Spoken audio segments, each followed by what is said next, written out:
Marco, simply put, how much of a gutter was the weekend? We were really disappointed. The boys put in a huge shift, and unfortunately it just took its toll at the end. I think the stonemason analogy is one that comes to mind, that we defended and defended and defended and eventually we cracked. Completely in the contest at 68 minutes, and unfortunately we fell away in that final 10. I don't think the scoreline reflected the game. You know me, I like to look at the positives, and the positive has to be the defence. The fact is that it held out for so long, it looked pretty damn solid. As I said to you last week, the plans and stuff we'd put in place to take care of some of their bigger threats, your Danny Cares and your Marcus Smiths, I thought the boys delivered that so well. The frustrating part is that we weren't able to implement our attacking game, and we kept coughing up possession at key moments, which just meant that the pressure just kept coming onto us. And when you defend for that long, eventually you start to fall off tackles, your effectiveness starts to drop off a little bit, and then all it takes is a line break from Dombrandt, and it's a game changer. Into the last few days of the season, I suppose now, which is brilliant because we have the sunny weather with us finally. What's the mood been like amongst the boys this week after that Quins game?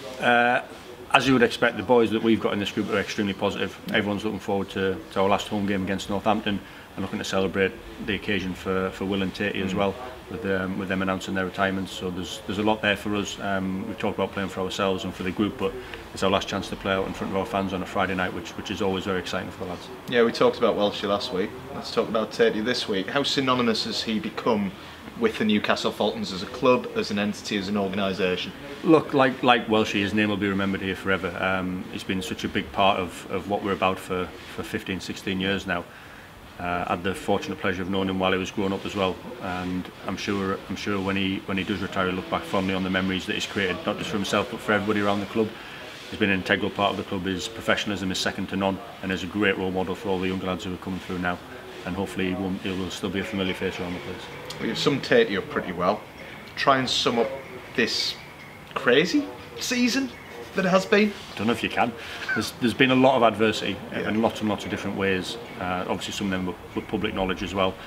And you know what, I think it's actually showed a lot of character and revealed a lot of character. I say that what sport does, it reveals your character, and I think the group have come a lot closer together because of it, and that's something that we'll take forward into next season under Alex and make sure that becomes a big strong part of our identity.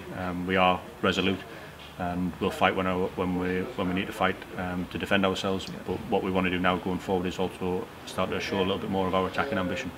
Obviously, as I'm sure you're aware and you can understand, you know, with so many changes, the retirements, the changes in coaching structure, all of that, the fans naturally worry. They're a little bit concerned. What would you say to kind of reassure them at the end of this season, but also heading into the off season? Well, look, change happens in professional sport, and sometimes it's planned and prepared, and most often it's not. And it's something that we've learned and grown to understand over the years, and the fans are so important to us, and obviously we'll try our best to keep them abreast and up to date with things that are going on. But ultimately the club are in a situation of flux, and there's some changes going on to try and ensure that our long-term success is there, and those things take a little bit of time. Some things will start to come to fruition a little bit earlier than others, but that's the direction that we're heading in, and I'm really optimistic that next year we will kick on, and the fans will see more of some of the great things that we've shown this year, and we'll hopefully start to add to that as well as we go forward. I suppose Friday night is all about that. It's about a celebration of, you know, the season, celebration of the players that are leaving, the Tateys, the Welshies of this world as well. How big is Friday going to be as an occasion, as much as anything, as well as obviously a game against Northampton Saints? Yeah, the two sides to it. From an occasion point of view, obviously it's massive, a chance pre and post match to celebrate some of the big successes across the year, which we're really pleased to get back up and running again. Obviously post COVID there were things that we weren't able to put in place, so we're really glad that we've got that back up and running. Hopefully that will then continue in the future.